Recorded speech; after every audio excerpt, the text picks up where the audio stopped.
So yes, encore does mean again, but that's not the only usage. Encore has 6 different meanings, and the same goes for toujours, jamais, and déjà. There's multiple meanings. But by the end of this video, you'll know all of their meanings and how to use them in any context. I'm Kritika from FluentU, and we want to help you learn French through real-world videos, so you can speak just like a native. In today's video, we'll show you 15 definitions for our 4 words, give you sample sentences and possibly a video example for each one, give you some quizzes, and also show you some strategies so that you know exactly which definition is in use anytime. You're guaranteed to master these 4 words by the end of this video, and don't just take my word for it. Thank you so much, Marcus, for your lovely comment. We're so happy to be one of your go-to French resources. Let's start with encore. Ils habitent encore chez leurs parents. The first definition for encore is still. They still live at their parents' house. Elle est encore jeune. She is still young. T'es encore belle, t'es jeune. Ta vie est pas finie, voyons. Il a encore fait la même bêtise. He made the same mistake again. Tu es encore en retard. You're late again. Another definition for encore is again. This is the definition that you're probably most used to. So now let's take a look at this video clip and you have to let me know which definition of encore is in use. Monsieur le Premier ministre, nous avons encore un problème. Comme les gens ne meurent plus à la guerre, nous connaissons une hausse démographique sans précédent. So you may have noticed that it's a bit confusing whether nous avons encore un problème means we still have a problem or we have a problem again. In English, we see these things as starkly different, but really the only difference is the problem still there or did it go away and come back? So let's watch what happened earlier in the video to see if we can figure it out. Monsieur le Premier ministre, nous avons un problème. Le nombre de morts à la guerre explose le plancher. Nous craignons une disparition totale de la population. So he said, nous avons un problème, nous craignons une disparition totale de la population. So basically he's complaining that the population is going to completely disappear, while the other problem was about the population being too high and no one was dying.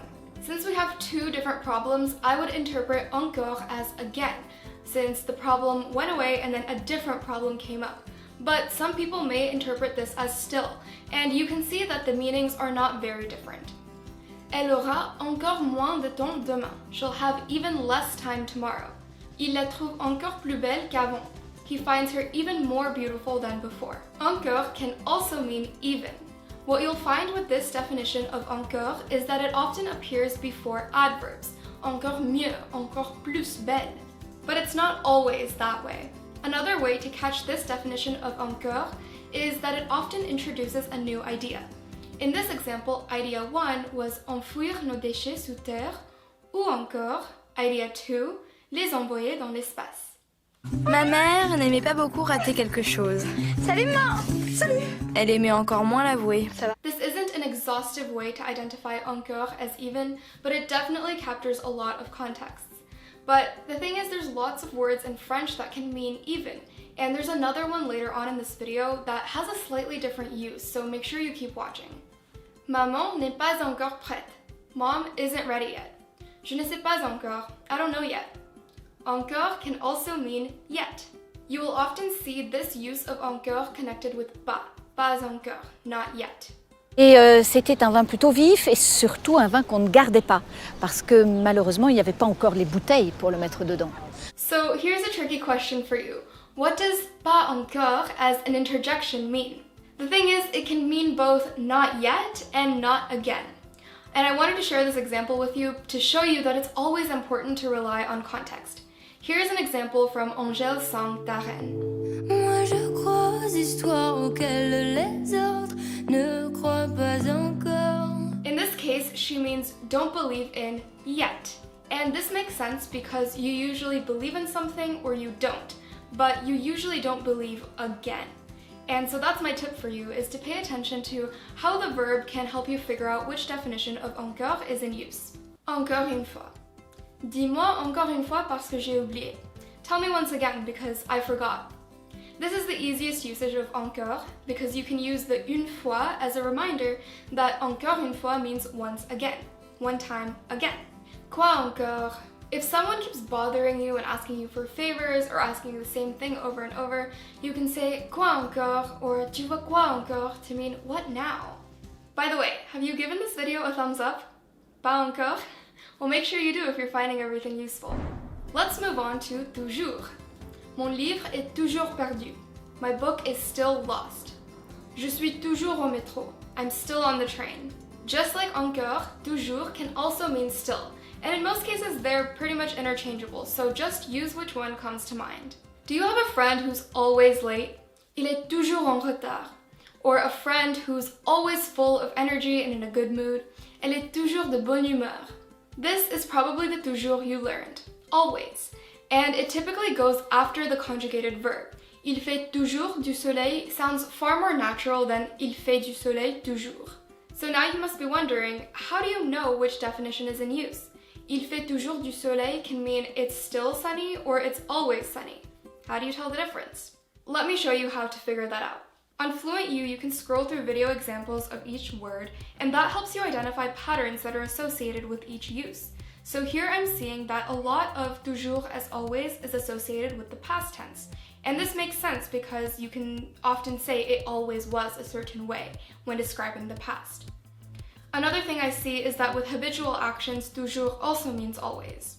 So basically, words like this just require you to get as much real-world input as possible so that you understand the nuances associated with each definition and you learn them naturally.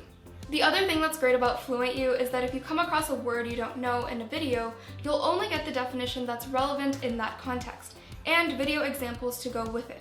Some other platforms might give you the whole list of definitions, which can get really confusing and overwhelming as a learner. And by seeing only the definition that's relevant in this context and reinforcing it with video examples, you get used to the nuances of each word and phrase and understand how it's used in real life. There's a link to a free trial of FluentU in the description, and I cannot recommend it enough if you want to master these nuances of the French language. Déjà. Déjà, il faut que je demande à ma femme. Here's one you probably didn't know. First, I have to ask my wife. Déjà can mean first or firstly. Déjà, il faisait des guerres en mon nom, ça c'était vraiment chaud. Déjà, on a tous ces fameux potes qui sont en couple, tu vois. Those examples that we just saw also show that it's a quicker alternative to premièrement and a bit more casual than saying d'abord. So like I mentioned before, there isn't just one way to say even in French, and déjà is another one of those words that can mean even. Du petit déjà, il aimait les animaux.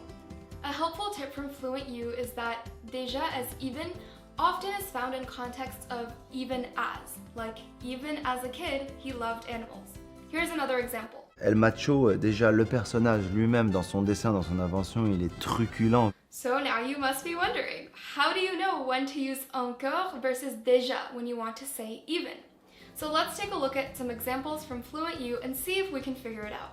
So looking at encore first as even, some patterns I see is that encore is often indicating a degree of something. Encore plus, encore moins, and this goes along with my previous comment of encore appearing before adverbs.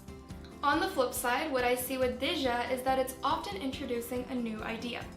For example, in this video, they were probably describing these chefs as some way, and introducing this new idea, déjà même là, debout dans une cuisine, vous avez pas l'air malin. So they were probably describing them as one way. In addition, you don't look smart. Here, pas déjà bonjour madame, they were probably describing a situation and then adding this new piece of information, not even hello ma'am. Déjà as a question tag, which means again. The more little words like fillers and question tags that you know, the more native you will sound speaking French. Use déjà as a question tag to mean again if you want to re-ask a question that you forgot the answer to. Tu as quel âge déjà? How old are you again? Il a dit quoi déjà? What did he say again? Here's another example. Often this word is said really fast, so try to catch it. C'est quoi ton prénom déjà? Hervé, monsieur. C'est quoi ton prénom déjà? Hervé, monsieur. And déjà as already is probably the definition you're used to. Il est déjà 18h. It's already 6 o'clock. Ma fille est déjà à la maison. My daughter is already home. It can also mean before, like t'as mangé des grenouilles déjà? Have you eaten frogs before? Let's do a quiz. I'll play you a couple video clips and you have to tell me what déjà means in that context. J'ai vu apparaître une sorte de pâte visqueuse. C'est du chocolat déjà. So what does déjà mean in this context? Well, she said c'est du chocolat déjà, and if they're still making chocolate, it's probably not chocolate again. And similarly, firstly doesn't make much sense in this context, so the correct option is already. Is it already chocolate? What about this next video? Toi. Déjà, quand t'es en normal, t'entends rien, alors avec des clémentines. If you said firstly, you'd be correct. Déjà, quand tu es normal, tu n'entends rien. Firstly, even when you're normal, you don't hear anything. But you might have noticed that here, déjà can also mean even. Even when you're normal, you don't hear anything. Both make sense here, so both are fine. Jamais. C'est le meilleur gâteau que j'ai jamais mangé. Now, fill in the blank. It's the best cake that I've blank eaten. Jamais can mean ever. Another way you might hear this use of jamais is si jamais tu as des questions, n'hésite pas. If you ever have any questions, don't hesitate. Une fois vous avez croisé mon chemin, mais sans jamais me voir. En permanence. Voici donc 5 trucs à ne jamais faire avec le vin. Ah yes, the easy peasy usage of jamais. Never. This is basically used to negate sentences, so it goes where pas would usually go in a sentence. Try changing this sentence to one should never go out at night. Il ne faut pas sortir à la nuit. If you said il ne faut jamais sortir à la nuit, you'd be correct. Remember, jamais replaces pas. You shouldn't say je ne vais pas jamais au théâtre. You would say je ne vais jamais au théâtre. Je ne dors jamais dans un train. Voilà, jamais je peux être l'homme. If you thought it was crazy how many different uses 4 words could have, you have to check out our previous video on avoir expressions. You'll be surprised at how many different uses one verb can have. I've also included a free PDF below of all of this information, so you can take a look at it anytime you want.